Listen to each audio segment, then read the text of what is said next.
Nggak ada ampun, besok saya pidana semuanya. Hitung sudah berapa yang meninggal. Kan sudah di polis lain, kenapa masih produksi? Itu urusan manajemen. Nggak urusan manajemen loh, besok saya pidana nih ini. Jalan baru selesai dibangun, dihajar lagi truk-truk besar. Nah kita pika iraha tuh, jalan rusak rakyat kamu. Mana pimpinannya? Ada di tempat. Di mana? Siapa yang punya tempatnya ini? Sebutin namanya siapa? Parasel. Rasel, di mana rumahnya? Siap dan saya belum tahu soalnya. Bapak kan pekerja di sini. Siap, saya security. Security kan harus tahu pimpinannya siapa. Buka saya mau lihat ya siapa yang produksi.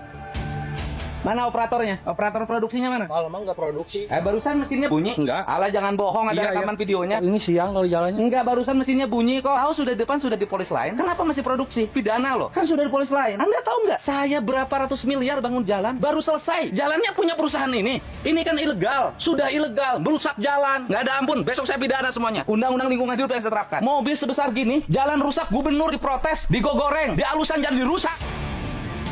Kan sudah berapa kali ditutup? Hitung sudah berapa yang meninggal? Ketabrak truk besar. Loh, bukannya saya. Insinyur Arifin. Insinyur Arifin, di mana alamatnya? Bandung. Orang Bandung yang punya perusahaannya. Ya, yang punya harga. Yang punya Radio Ardan. Iya. Ini atas perintah siapa? Ya Bapak Keamanan. petugas. Atas perintah siapa? Sebutin aja atas perintah siapa. Mana operatornya? Ke sini. Siapa yang memerintahkan? Bapak tahu di polis lain? Iya, Pak, tahu. Tahu arti polis lain? Tahu. Kenapa masih produksi? Saya kan cuma disuruh Iya, saya terus tahu. Tapi Anda bisa dipidana. Anda dapat upah berapa?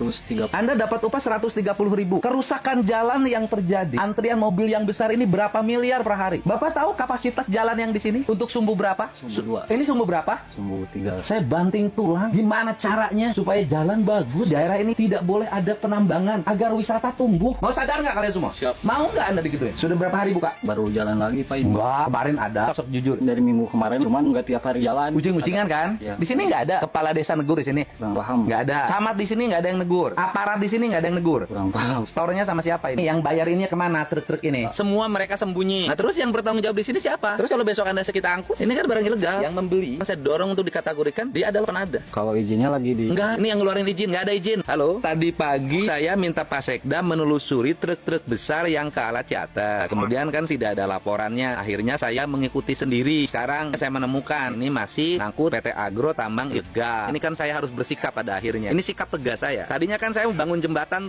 Serang Panjang yang saya janjikan kepada warga nilai 6,5 miliar. Tadinya kan timnya mulai jalan. Tetapi karena di sini aparat pemerintahnya sampai pada tingkat desa dan kecamatannya tidak peduli pada lingkungan, pada jalan yang dibangun oleh Pemprov dan digunakan untuk rakyat, maka saya putuskan silahkan dibangun oleh Pemda Subang saja, Pak. Saya tidak akan bangun. Ini sikap saya sebagai gubernur, Pak. Walaupun saya tinggal di Subang, tidak bisa saya terus-terusan mengalokasikan biaya pada semua tempat yang tempat itu tidak punya keinginan untuk menjaga fasilitas. Kita bangun jalan tuh besar, Bapak bisa lihat itu digunakan untuk masyarakat. Tetapi kalau aparaturnya tidak punya sikap untuk menjaga, ya buat apa? Jadi saya mohon maaf, Pak Sekda, anggarkan saja bangun jembatan itu. Terserah warga mau suka saya mau tidak, ini sikap saya.